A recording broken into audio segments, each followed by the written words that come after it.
Good morning, good afternoon, good evening, good day, everybody. My name is Joe Lurie. I am part of a team on the Intune product group called the Customer Acceleration Team. Today, I'm here to host and to share the screen with my friends where we'll be discussing Enterprise App Management and Advanced Analytics as part of the Intune Suite. I'm going to stop talking for a minute. I'm going to give the microphone over to Danny. Danny is going to introduce himself, and then we're going to go on with the introductions, maybe even a couple of demos. Let's see. Hi, everybody. My name is Danny Guillory. I'm a principal product manager on the Intune team. I'm responsible for the app model and EAM. All right. Hi, everyone. I'm Zainab. I'm also on the product team of Intune, working on different capabilities for advanced analytics. Hey guys, my name is David Alessi. I'm also a PM on Intune, and I own reporting and some data platform stuff. So excited to talk to you guys today. You probably should have mentioned the reporting part. I think we're going to get yeah, I get beat up millions of questions now because of that. Brave man. So as you all know, we do have the Microsoft Intune Suite. We released some of it last year. We released some of it last month. We released some of it this month. We'll continue to release features. Today, we're talking about Enterprise App Management, Advanced Analytics. Danny, before we start answering questions, or before we go to the questions, do you want to show kind of what is Enterprise App Management? What did we release last month as part of Enterprise App Management? Maybe show a little demo of how it works. Wait, it actually released? No, I'm just kidding. Some of it did. Yeah, so if the producer can share my show, put the screen up. All right, perfect. It looks like it's up. All right, let me go full screen here. So part of Enterprise App Management, it's part of Intune Suite or standalone. So whichever one you actually purchased, you'll actually get some new options or a new option. So what we released is actually the application catalog, which is what I'm going to show you here. So if you click, I'm in all apps. So just kind of start off where I'm at. I'm in all apps section. And if you click on, I like to click Windows apps just because I'll get a smaller drop down. So if you click add here, provided service actually goes a little bit faster. There we go. So app type, if you're a Intune Suite customer or a standalone Enterprise App Management customer, you'll get this new option down here. It says Enterprise App Catalog. So once you click it, don't worry about the banner. You won't see the banner. I didn't mean to interrupt, but you can also get a trial. So here you can see. Go ahead. Yeah. So if you hit search Enterprise App Catalog, what you're going to see filed on the right-hand side is basically a catalog of all the applications that we actually have to offer today. Today, we roughly have about 100, a little bit over 100 applications in the catalog. My number one priority right here in the near future is to actually add more applications to this catalog. So what you'll see here is all the apps. Think of third-party apps and first-party apps that we offer. Things that we won't offer in here, I can tell just kind of straight off the bat, is going to be applications that have a first-party deployment experience. So think of your Teams, your Office, your Edge. They have a very pristine first-party delivery mechanism. So those won't be in here. But think of all of the other third-party apps. 7-Zip, Notepad++, Beyond Compare is what I use quite a bit. You'll get all of those applications here in this application catalog. So just kind of picking on an app I think I don't have. Let's just pick KeyPass. So if I KeyPass, I hit next. Once I hit next, I will get to this configuration section that will let me select the actual package that I want. So you could have different languages here. Maybe long-term in the future, we could have different versions, but for the sake of the matter, today we're offering the latest that we have a part of our metadata set. So I select the KeyPass, I select next, and here you can see like some of this is kind of where the time efficiencies come in. If you're an IT pro today and you're wrapping applications, you got to fill all this stuff out manual. We'll talk about some of the things too. You'll also know, just because I don't want to gloss over it, I know this because it happens all the time. Hey, Danny, where's the icon? We'll get the icon in at some point in the future. But anyway, again, you can start to see the metadata at work. You don't have to type all this information in. It's all editable for you. Another thing here, some huge time savings is We pre-fill the install and uninstall command for you. We pre-fill that. Again, if you're an IT pro, you download the app, you put it in the folder, you open the command prompt, you do the /Q/H, figure out what the install properties are, you test it, you test it yourself to make sure it installs. You got to find out the detection method. Like, we did all of that work for you. So you don't have to actually do this work. We're going to offer you the catalog, silent uninstall, basically all the metadata we have about it.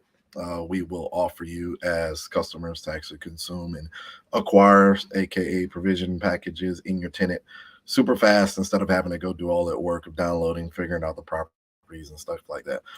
Quick note, I really like this programs tab, because there's stuff that we plan to build in here later. So you may see, like right here, there's a Q and an N, but we do know a lot of the install properties with the applications we have. We decided to start off with just giving you the silent install, uninstall. At some point in time, we could show you and share all of the properties so that you can customize this as much as you would like. So without keeping on that soapbox, I'm going to keep moving. Requirements, again, we have all the requirements for the applications. If we don't have requirements, we basically set the lowest bar. But if we do have requirements from that vendor or ISV about that application, we'll actually list them here. Detection rules, again, we give you all of the detection rules we have. So, check to see if the file is there, registry is there, whatever we have. So again, this is work you don't have to do as a customer today. And then we have scope tags.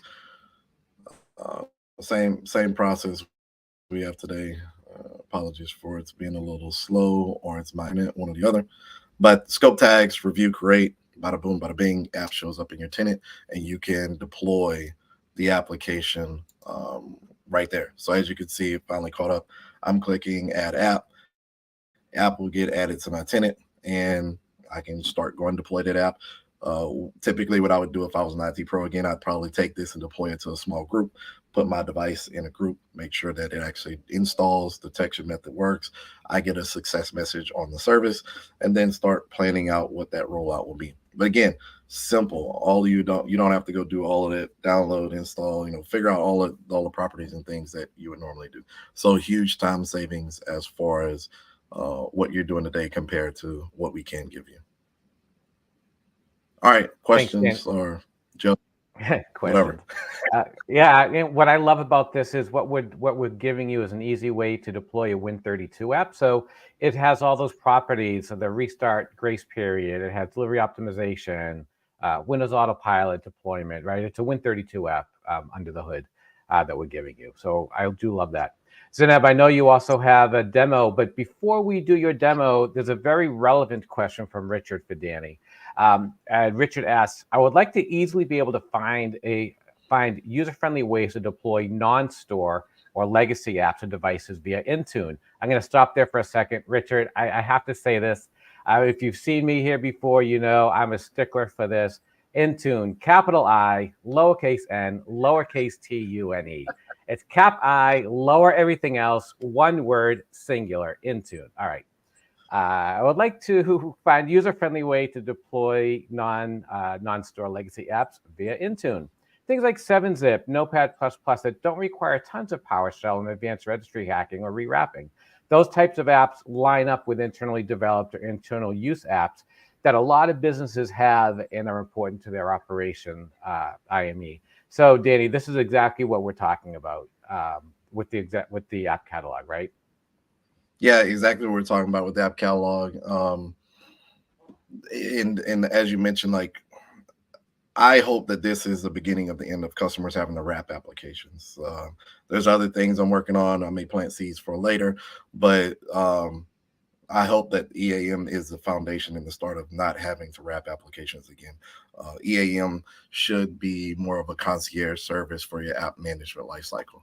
So hopefully we can get it there, but this is a start. It's awesome.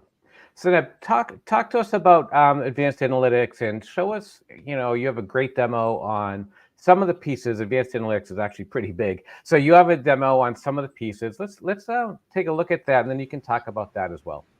Yeah, absolutely. So we recently released GA device query, and we have a little demo to showcase the capabilities. If we can get that started, awesome. So if you go on the device blade, device query will be today for only single devices. So if you go and target a specific device, you're able to get near real-time information about your device. So let's take this example. We have a Windows device, and you'll be looking for configuration data, or everything from your operational insights to software configurations like network, registry settings, and more. We see in this example we're creating a little bit of information about Windows driver. Even better than that, you can be also looking for processes that are running on your device, and you can select the top ones that are consuming the most memory. So you can see I can put together a KQL query to look at those processes here. Awesome.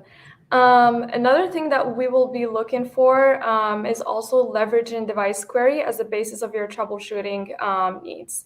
So one thing that you can be also querying is looking at the security posture of your device, and you make sure to check that it's not an at-risk device. So what you can do is put together a KQL query to look at the Windows services that are running on this specific device. Yeah. Awesome. So device query today is just the beginning of our journey to bring you all these data and insights that you can look at near real time on your devices. And as you can see, you can use KQL language today, but we also have more plans, and we'll talk about that at the end of how we can facilitate this capability for you to get all those data and insights. That's awesome. And I'm going to probably not supposed to say this, but internally, we were calling device query Intune Pivot before we got the name device query, because and a lot of you out there know, and I know everyone in these four squares knows, CM Pivot was so huge with our configuration manager customers. And this is hopefully the start, as I've said, it's the start of getting CM Pivot into the cloud device query. That's awesome. I love it. I love where we're going with that. And because I know some of the future state, I love where we're going with that. David and Zeneb, I'm going to let you two talk about Matthew's question that just came in. And this is really probably to both of you. Please tell me there are more reports coming to the baseline Intune license level of analytics. In other words, instead of being an advanced analytics, it's just an analytics. Application reliability is the most useful currently. I'd like to see more specific feedback on the startup performance, allowing us to drill down to find specific timestamps for startup items with a reboot instance. We'll start with you, Zeneb, on answering Matthew's question. Yeah, I would say we hear this feedback a lot from different customers. A lot of people are asking to get more data and insights on the base product versus advanced analytics.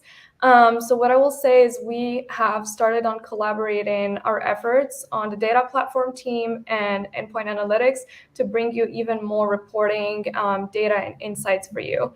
I know the battery health report is advanced analytics, and it's available now to preview and GA, but I'll let David speak to it if there's anything more you want to say, but definitely we'll be looking into it. Yeah. Right. Yeah, definitely feedback we've heard.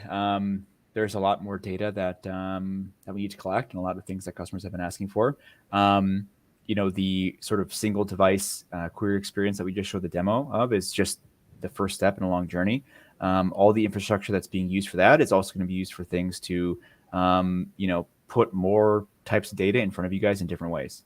So this is just the first step on the journey. I can't share a ton right now as far as details go, but just know that all of that infrastructure that's pulling that data and getting it into Intune is going to be used and plugged into a lot of different places in a lot of different ways.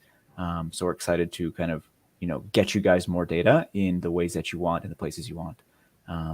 So there's a lot coming. So definitely keep an eye out. Great. Thanks so much. And really, we have a couple of pages for you to keep your eye out on, and one of those is our in-dev page, or what's in development in Intune, so aka.ms Intune in dev. And also, if you look at our Microsoft 365 roadmap pages, we also do have Intune related items there. So you can find that at aka.ms /M365 roadmap. Both of those links were just there on the screen, and I'm sure I'll be mentioning both of those as well as the Intune feedback that was there earlier throughout the next 45 minutes or so. We have a question from Camille, Danny, for you. How can we monitor Win32 application updates to know when there should be a new package version prepared? Any tools in a way to help apps help the app's maintenance team a little bit? This is for app updates. Yeah, so I saw the question and I was debating on if I should show the piece that we're working on, but it's fine. I've showed it before, so if the producer wants to share my screen, I guess I should share it again. I will demo what we're working on. All right, let me know when it's on the screen. Yep. All right, cool. Full screen again. All right, so one of the pieces we are working on, again, I've showed it before, so it's not like a super secret. If I go into apps, there's this pane here for updates from Windows 32 catalog apps preview. That's a very long name. Again, this is why it's in preview, because we're still working on it. So what happens here is I click this button and it's looking at the apps that I added from the app catalog. It's going to tell me if any of those apps need or have an update, and then I'll be able to go through an update process. Again, it gets buggy. This thing on the right shouldn't be there. It should be full screen, but again, like I said, we're working on it. So if I click the three dots, I can hit update app. Once I hit update app, provided it's working, there we go. You'll get put into a wizard that'll basically look like the wizard I went through earlier. The only difference is if all this is pre-filled. Again, install, uninstall is there for you. Requirements is there. Detection rules are there. Scope tags is there. Again, this should actually be reordered. Scope tag should be 6, not 5. And we hung right here last time too, but let's see. Once it actually goes, I'll get to step 6, which is supersedence. And basically the supersedence is actually already pre-filled for you. We know what you clicked on, right? You clicked on an app that needs an update. So we'll pre-fill the previous app there because you're adding the new app and doing the supersedence process. Okay, so it's finished. So here, again, this is basically what I was just talking about. The old version is here because this is one I'm superseding. The new version is the wizard I'm going through. Here, we actually are going to let you select whether you want to uninstall this or not. A lot of customers have asked me for feedback on, hey, or given me feedback, hey, we want Microsoft to be able to move this slider for us. Early on, I'm going to make it still you as a customer. You should be accountable for this. We'll look at some telemetry after it's released to figure out, hey, can we help you here? Can we not? Again, I'm not making any promises, but we'll look at telemetry and make a data-driven decision if we can. The challenge here has been more about there are a lot of applications that will go side by side, and I feel like you should still be accountable for that. I have no clue, and we don't take any accountability for the app itself, so I probably am a little bit more overcautious here. I'd rather you still be accountable for that because you should know if you want it side by side or if you wanted to uninstall it then reinstall. You should be accountable for that. I'll figure out if we can make some data-driven decisions based off it once it gets released. But I guess kind of the core where I'm getting at is if the app uninstalls and reinstalls a kit, because we don't have insight into the application, the vendor's processes, I'm more worried that I put you in a bad state than a good state, AKA meaning your profile, right? There's a profile user for an application. I use Camtasia a lot because I record videos. So if I look at Camtasia, it would just go side by side. If I uninstalled and reinstalled, will my profile work? Will it not work? Will it break? Will it import in a new one? So when I think about stuff like that, it gives me cause for pause and makes me want to let you as a customer figure that out because you're doing it today. And then I can look at some data after it's released to figure out, can we help? Should we help here? Again, we don't have any control or take accountability for the application and how the vendor has programmatically done their install, uninstall, or upgrade process. So there's a lot to think about here, which is, again, why it's still in private preview. Private preview is pretty much closed because we know what we're going to do so far for V1. But once it gets released, if anybody does have feedback, again, Twitter, email, socials, tech community, however you can reach me, now would be the time to impact what we do next as an iteration into the update feature. Samuel, you That's can it. put Danny's home phone number, a cell phone on screen. Yeah, but that's about it. Yeah, it's a good point. I was showing this to internally to a group of people last night, and they were asking some of the same questions that you just talked about on, how do I know if it's going to be side by side like Camtasia, or if it's going to be installed, Chrome just keeps installing on top of itself. And, it's a great point, and we get that question a lot.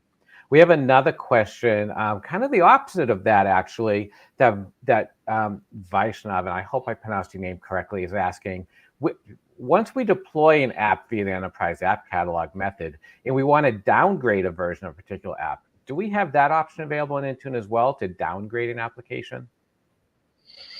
Good question, and something that has been brought up.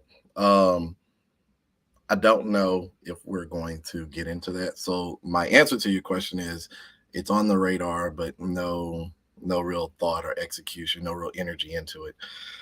On the radar means we'll talk about it. The question about the downgrade is relevant because, being a customer for 20 years before I came to Microsoft, you're going to run into those situations where your security team tells you, let's say 2.0 is vulnerable and you need to, that's a critical business app. So I need to roll it back to 1.0 or something like that. That's a rollback scenario. Again, there's a lot of scary things there, especially with the profile thing and us not knowing about all the details of how these ISVs deal with their install, uninstall, or upgrade process. So no real commitments there. We'll talk about it. We'll work with the dev team to see if it's something we can. Then we'll talk about if we should, and then we'll make some progress there. But that's, just to be clear, there's nowhere in our near future roadmap. It's something, again, we know about. We will discuss at some point, and we'll figure out if we can and should do that. And again, Vaishnav, if you could go into our aka.ms Intune feedback and add that feedback as well. That's how we know how many customers are actually looking for this type of feature and whatnot. So would love it if you could just give us a little bit of feedback on that as well. Yep. Looking for questions. They're scrolling way too fast for me to get to them all. So I'm going to go to this one, actually from LinkedIn. Niels is asking us also about app management. So hopefully we're going to get some other things as well. Some reporting and advanced analytics. But so Niels is asking, how about update management? Will the updates be adjustable? Example, new version of KeyPass comes available. Will we need to add that app as a secondary app, or will the original app be updated somehow? I think, like Danny, I think you and I were calling that an in-place, an inline upgrade maybe is what Niels is talking about. So a part of the process that I showed a few minutes ago with the upgrade scenario, there are two things we're working on. What I showed you, we call guided update with Supersedence. And then there's another process, which you guys do today.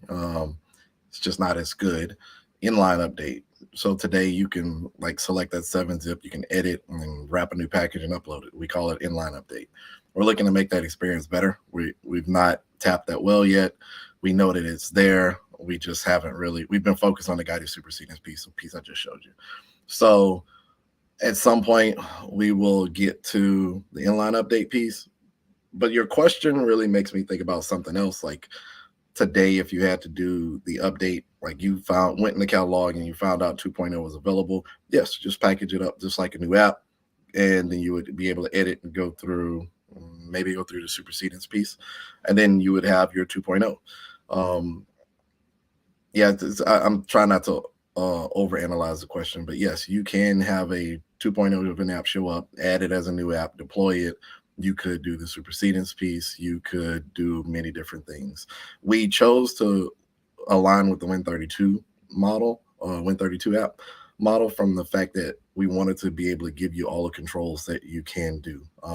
We had a lot of talk about, should we grade things out? Should we not let you change name description and some of those things? but we really wanted to have the alignment with the Win32 so that you can still have the controls that you need.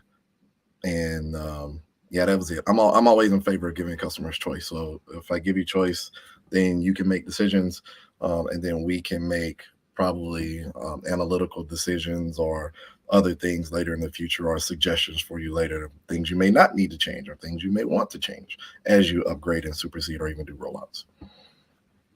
Thanks, Danny. And thanks for the question. So Zainab, this next question, I actually saw a question very similar to this in the last AMA, the Windows Management AMA. Troy is asking, will it be possible to use device query to add remove devices from dynamic security groups for remediation or other tasks? Like, what are some of the things we can do with device query? Yep, that's a really good question. Like, I feel like customers think about it as the logical next step. Like, once you query and you get that data, what could you do with it next, right? So that's something we're looking into. We're gathering like requirements. So it'll be very helpful to get, like, what are those scenarios that customers are looking for, and what are those remediation steps look like for you? Yeah, like Zainab said, it's a super common feedback. We often hear that finding the data is just the first step, and that acting on it is how you complete the scenario. And one of the most common things is, let's create a group, let's target it with, remediation scripts, policies, apps, whatever.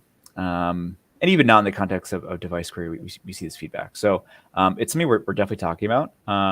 It probably won't be dynamic groups exactly, but the ability to kind of get a query, get a set of devices or whatever, and then take some kind of action is absolutely something that we're in a lot of conversations on how to accomplish that for customers. So don't have a firm answer for you today, but we are looking into it. It's a top ask. And I think this goes into, and thank you, Heather, for adding the Intune feedback link back up there. This kind of goes into a question, and I hope I'm pronouncing your name correctly. Dania is asking, are you looking to create an interface where we can create custom reports for gathering a specific piece of data, like a specific file or registry key? I can imagine this being a device query, for example, on a group of devices, start it from the device query node, run a report in real time. So are you looking to create an interface where we can create a custom report for gathering a specific piece of data, like a specific file or registry key, for use for high use reports, for custom reports, could even be shared with a community, help people out? Yeah. So again, this is super common feedback that we hear, not just in the query space and advanced analytics space, but also in the reporting space. Custom reporting is big for customers, both in and out of the console. There is an experience that we have in Intune today where you can write a log analytics query and basically build some basic reports in the console. It's a feature called workbooks. So that's there today. We like how that feature works. Customers, appreciate being able to write a Custo query and then, build some basic visuals and some basic reports. So we're definitely looking into similar things. We don't have a firm answer internally of exactly how we're going to do this. But, kind of like the previous question, it's a top ask. So we're looking into ways to do it. Custom reporting is a top ask for customers, and we want to enable it. There's also some exciting features coming out from our partners over on the Fabric side of Microsoft.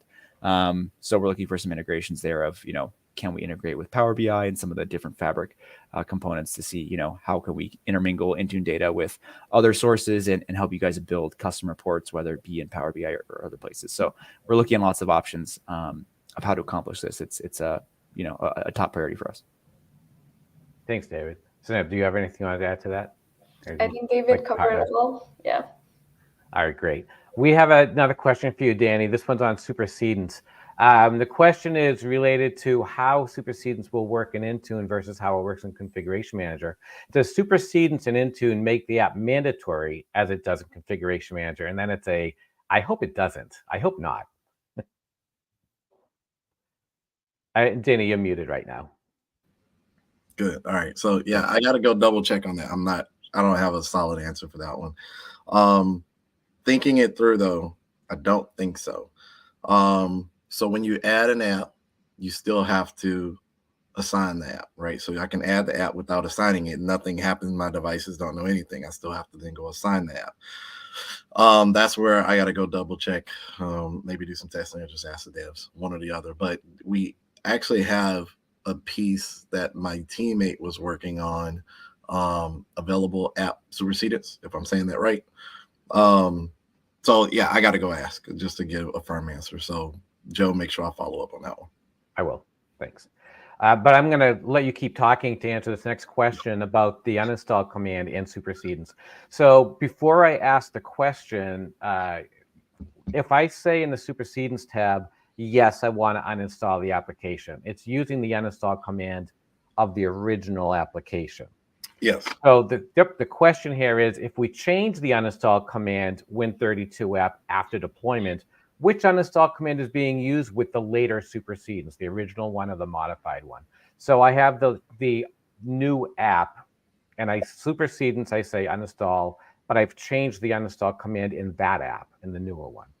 It's still using the older one, correct? Yeah, it's still use the older one because think of it, I'm totally dumbing this down, right? I'm not smart. I'm the simplest guy here. So it's an A/B model, right? If I have app A and app A has an uninstall command, app B has an uninstall command, I want to uninstall app A. So the uninstall command from app A is the one that's going to work. The one for app B wouldn't work unless you added a C and then told it to uninstall app B. So like I said, you really got to simplify these things, because once you start getting it super complex, again, A, B, and C is more than complex than I need. But I do know there are customers that have daisy chains of supersedence. But good question. Just if you think about it in that grand scheme of the A/B model, you can scale it easily. You start adding A through G and things get really squirrely. And I know one thing we're working on also is a detection script, just to see, is the app running before I actually uninstall it? Is the app running before I upgrade it? We don't have that today. We don't have that detection script today. And I bring that up because the next question is, one of the more common reasons that app deployments fail in my organization is due to the applications running when an install runs. We have a workaround to create a script that runs as a requirement, that checks to see if a process is running. But it would be nice if this was available automatically. The question actually reads, it would be nice if it's available automatically in advanced analytics, but I think he means in enterprise app management. Yeah. Let's see. Yes, one of my teammates, Nicole, which hopefully will be on one of our EA unpacking shows pretty soon, she is working on, I think it's apping use or running app detection. So, which we will leverage in enterprise app management. So if you install an application, we'll detect if that app is running or if the previous exe is running, and close the app or give you some options. She has a very good user interface for that. So I'll make sure that whenever we get her unpacking, that she can demo that for us. Yeah, I'm not sure if we have that link here for unpacking endpoint management. You and Steve Thomas, you have this monthly podcast, if you will, unpacking endpoint management. Thank you, aka.ms/UEM, unpacking endpoint management.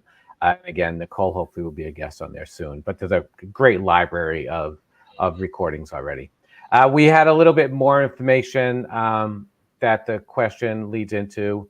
We could provide for example, maybe it's a design suggestion for when we start running this kind of a script. You could provide a process name to Intune. The client can check to see if it's running before attempting the install. If its company portal is running, maybe a message pops up in company portal, something like that. Something to keep in mind. So it's great suggestions. Yeah, it's good feedback. It's good feedback. I don't want to steal any thunder from Nicole, or she could talk more about her feature whenever we have her on the show. Mm-hmm. Great. We have a question from Kasaba, who I've seen on many of these AMAs, so thanks for coming back. Would be pretty useful. I'm going to give this one to David. It would be pretty useful to be able to report if a group has or actually Zeneb could also do this one. Would be pretty useful to be able to report if a group has a policy configuration assigned. Sometimes it's pretty hard to know if changing group membership will affect another config. Do we have any plans to add such a feature? maybe even if you look at that as a what if scenario, what'll happen if I assign this policy to this group, I think is how I read this question. Yeah. I mean, definitely something that we've talked about. We've heard from customers. There are some projects and discussions going on, not only inside Intune, but across sort of organizations within Microsoft to talk about, what if groups were kind of more hierarchical and there was kind of a more of an organized structure behind customers' groups and their corporate hierarchies. And then, alongside that, kind of what is associated with a certain step in the hierarchy, this specific group or this specific parent group, what is associated with that? What do the children have?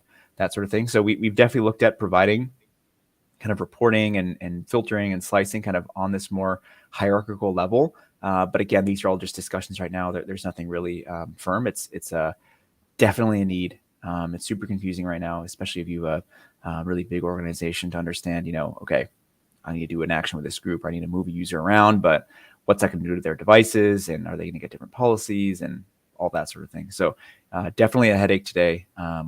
We're in discussions on how to make it better, but it's a very difficult problem to solve.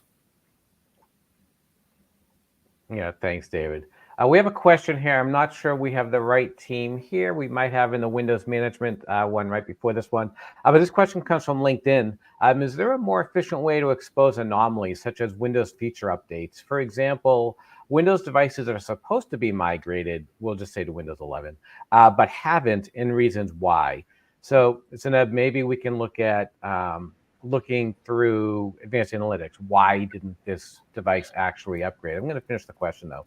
For example, Windows devices that are supposed to be migrated but haven't, and reasons why. For instance, device has a policy blocking the upgrade, or device doesn't meet Windows 11 requirements. Yeah, I can take this question. So on the base product on Endpoint Analytics, there's a work from anywhere report, which kind of like gives you a little bit more insights on the Windows upgrade data, but it doesn't really tell you the reasons why it's not migrated. But this is great feedback for us to take even for anomaly detection. So anomaly detection today only looks at two different scenarios. So app regressions, which covers like app crashes, hangs, and then BSOD. So this is definitely something that we'll take into consideration as feedback of like, what are those next signals and data that we should consume in our anomaly detection system. Right. And then I can just add a little bit onto that. Something else that we're discussing internally is how we can do a better job with events in Intune. Right now, a lot of our reporting, a lot of our data is very much, this is the state of this thing today. But we'd like to do more around, what was the state of this thing yesterday? What was the previous state and the state before that, and so on and so forth. And so when we look at something like a machine updating, what was its state before the update? What policies that were there, what settings were there, so on and so forth. And then, when did the update start? When did it fail? Did anything change during that time period, and that sort of thing. So something that we're looking into, something that we're having discussions about. We don't have a great answer today, but something we want to make better. Yep. Thanks, Zineb and David.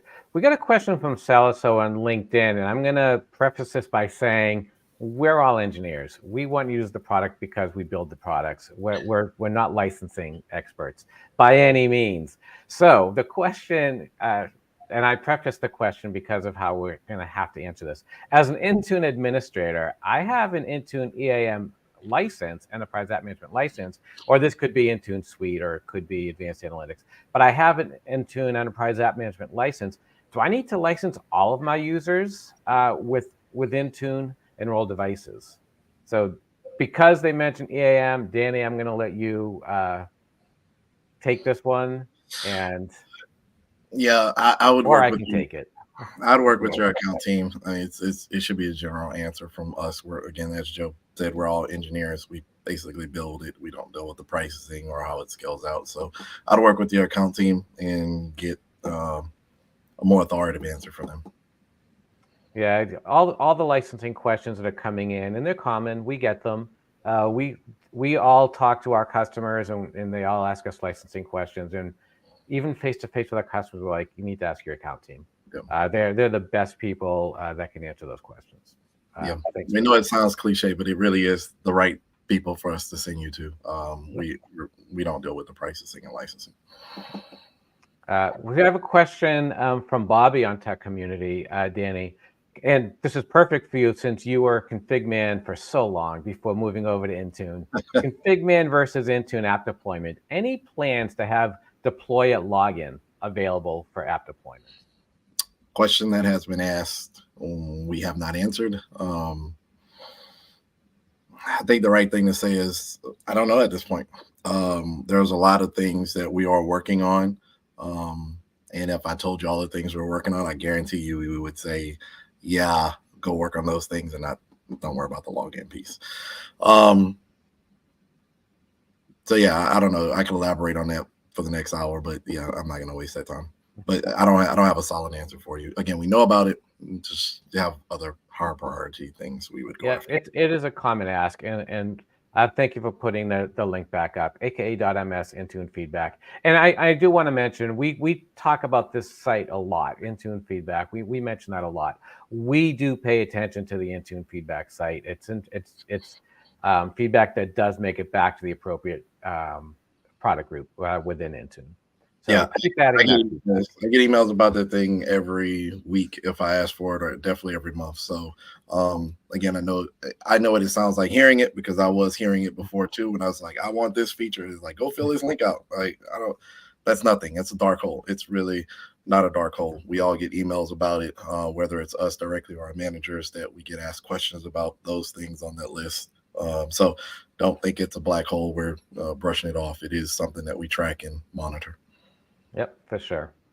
We have a question from Jordy. Any chance to have a similar report? And I love this because I was a Active Directory and group policy guy before coming to Microsoft 100 years ago. So is there any chance to have a similar report such as GPResult, so we can identify which Intune profile is applying which setting at the device level? We have 10 or more profiles assigned to a device. It's difficult to identify the right profile that is applying a specific setting. Zena, I'm going to bring that to you first. When we take a look at in Active Directory in a domain environment, I can run GPResult and I can see all the group policies affecting my device. I can't see that in Intune on the device itself. What can we do within Intune to be able to see the policies that are applying on the device? Is there anything in advanced analytics, anything in Copilot AI that's coming with that? Or David? Yeah, I can take a stab. So yeah, I mean, again, I was a group policy Active Directory guy as well back in the day. So I definitely feel this one. GPResult was a great tool. We don't have anything that good for sure. I know that there's been some work from our support teams to build diagnostics and things that help in some regard, but I'm not sure how available those types of things are to the public. I do know that along with the demo that Zeneb talked through earlier, we'll have the ability to query things like the registry and different settings and stuff like that. And a lot of these, in Windows in particular, Intune settings and configurations are stored in the registry, at least at some level.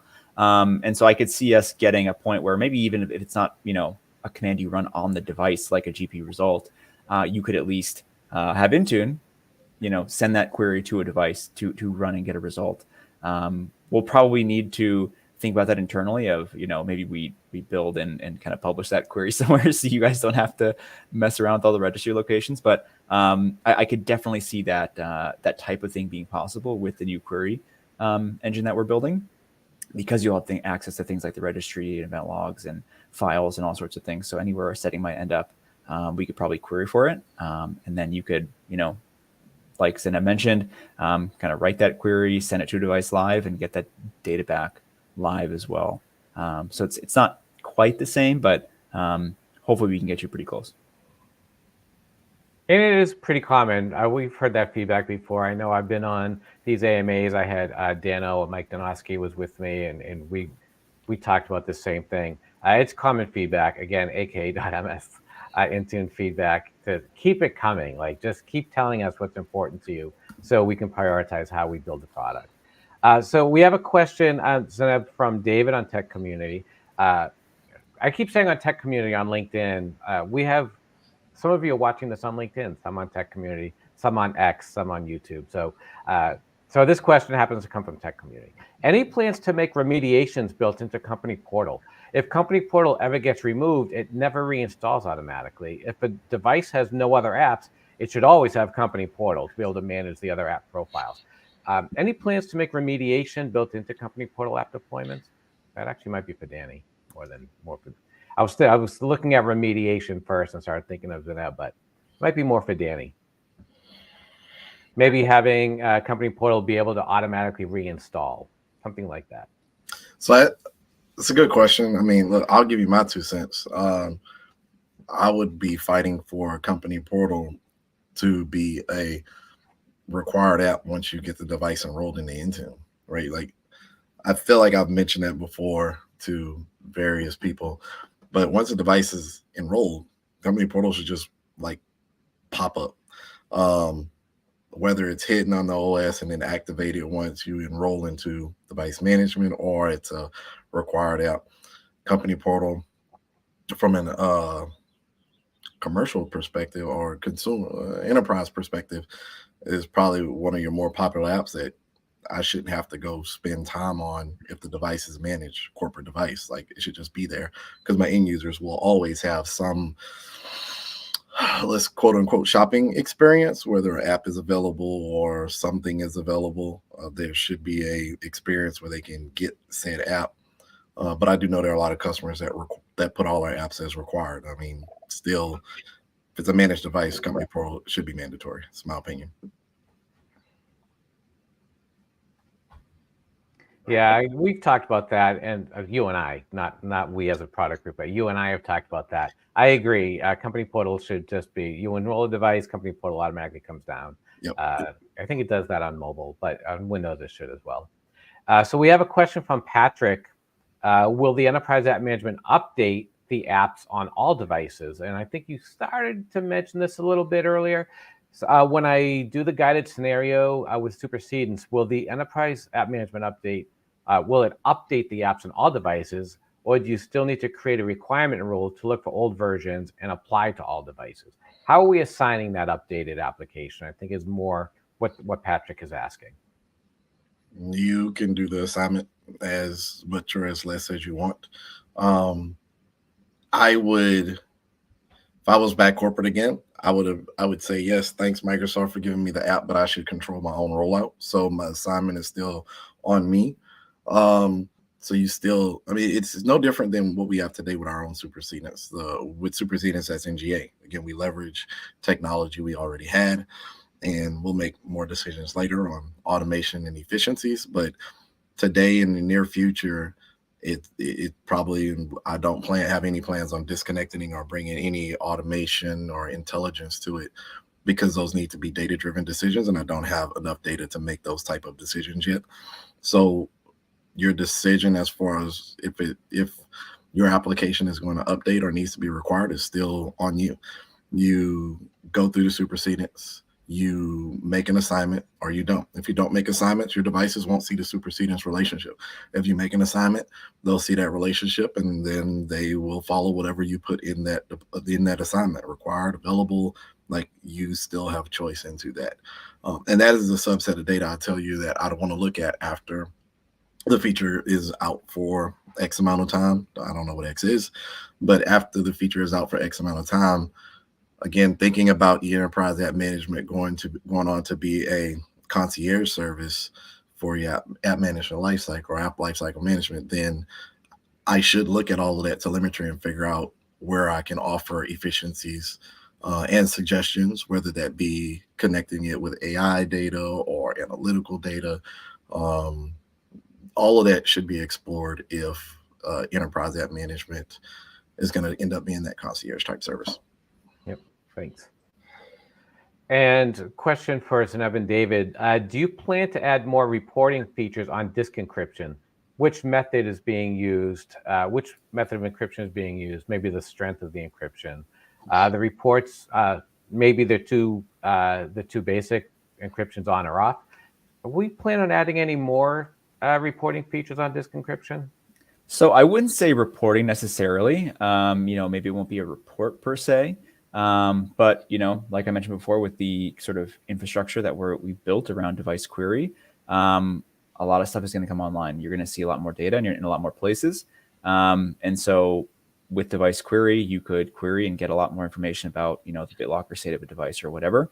And now that we have those pipelines, you could potentially see a lot more data about, the device's state with encryption, and a lot more details on encryption specifically. So in the past, it's, a lot of times we have basic reports because the data is basic. And so a big part of this device query experience has been building the infrastructure to not only collect the data that you guys need and want, but also create an extensible platform where we can easily add additional attributes as well.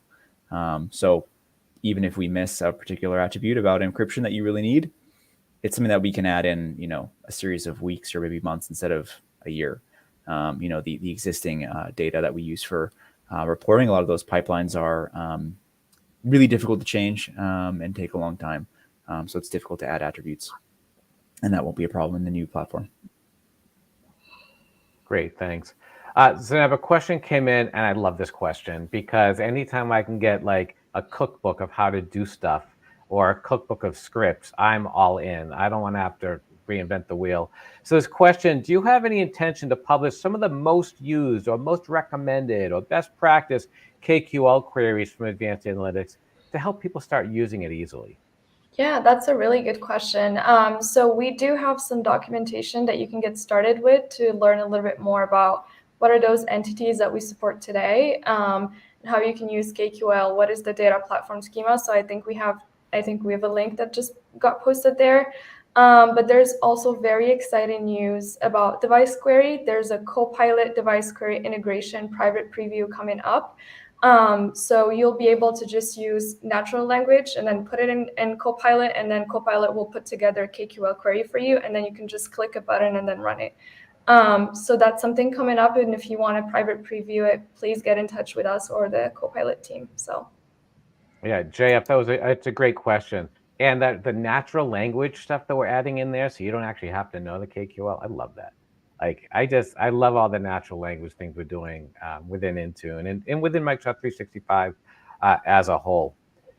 We have a few more minutes. So I think in the last couple of minutes, I'm going to, ask with maybe Zanab. We're seeing now that Copilot in Intune preview has been announced. When will we see that natural language interface for Intune reporting?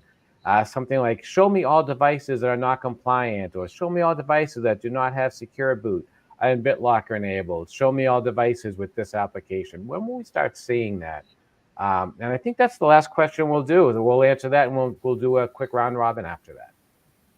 Yeah, so I'll probably take a follow-up on this, but I know some of these skills built on Secure Copilot for Intune are showing you like devices are not compliant, or also like being able to put together, as I mentioned, like queries for device query. But I'll probably follow up on that so I can tell you what skills are built for this one. Okay. Yeah, I can take a quick kind of stab at this. So I think at least initially, while we're still kind of improving things and building skills and working out the kinks, probably the more short-term scenario that you would use you can use device query or some of our new query solutions that we're building, and then you could ask Copilot to, hey, write me a query that shows me all devices that are not compliant, or the other one that you had, which is show me devices that do not have BitLocker enabled or Secure Boot enabled. And then Copilot could write that query for you, and then you could plug it into the query system itself. So it's kind of one extra step. You ask Copilot for the query instead of asking Copilot for the report itself. But those type of scenarios are currently being worked on. Copilot is already really great with Kusto and KQL. So that type of thing will be working well in the shorter term, and then we'll spend some more time on the rest of reports and then getting that stuff figured out. That's awesome. Again, I love where we're going with this. I'd love to hear some final tips from you all. And I'm going to go, in my view, counterclockwise. So David, Zanab, Danny, give us final tips on using the product that you're building or Intune in general. You gotta, what do you want people to know that's exciting to you? Okay, we're being told to make it quick, so we'll make it quick. I think the biggest thing is, we've put a lot of time and effort into building out this new data platform that Device Query is built on top of, and we're building a lot of other features and capabilities on top of that same platform as well. So Device Query is just the first step. A lot of customers are saying, okay, one device is great. Can we see more, and so on and so forth. So we're building a lot of really exciting stuff. So keep your eyes peeled for all the great stuff we're going to be doing with Query and Data Platform and Copilot and KQL and all that. So a lot of exciting times ahead. Yeah, I would say +1 to David. Explore Device Query, anomaly detection, or all the advanced analytics features as much as you can, because feedback is really important to us at this stage. We'd love to hear from you, like what are the scenarios that you're looking to get? What are those entities that you'd like to see in Device Query? So I think explore as much as you can our features right now.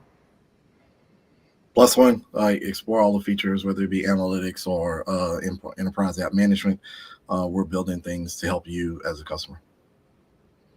Thanks. And for all of you out there, if you have not had a chance to watch the Managing and Securing Mac OS with Intune, or Managing Securing Windows with Intune, please go back and watch those. Fantastic AMAs. We have one coming up after this that is on Cloud PKI. So ask anything about Microsoft Cloud PKI. And for this one here, we're going to continue answering the questions that we didn't get to live. We'll keep answering them in the chat through Friday, actually. So you can continue asking your questions as you're watching these recordings. Add a question there. We'll be reading them for the rest of this week as well. My name is Joe Lurie. I want to thank you all for your time. Thank you, Danny, Zeneb, David, for taking time for this. It was incredibly informative. I had a lot of fun doing it. I always have fun doing these with you all. So thanks so much, everyone. Thanks. Thanks, guys. Thanks. Bye-bye.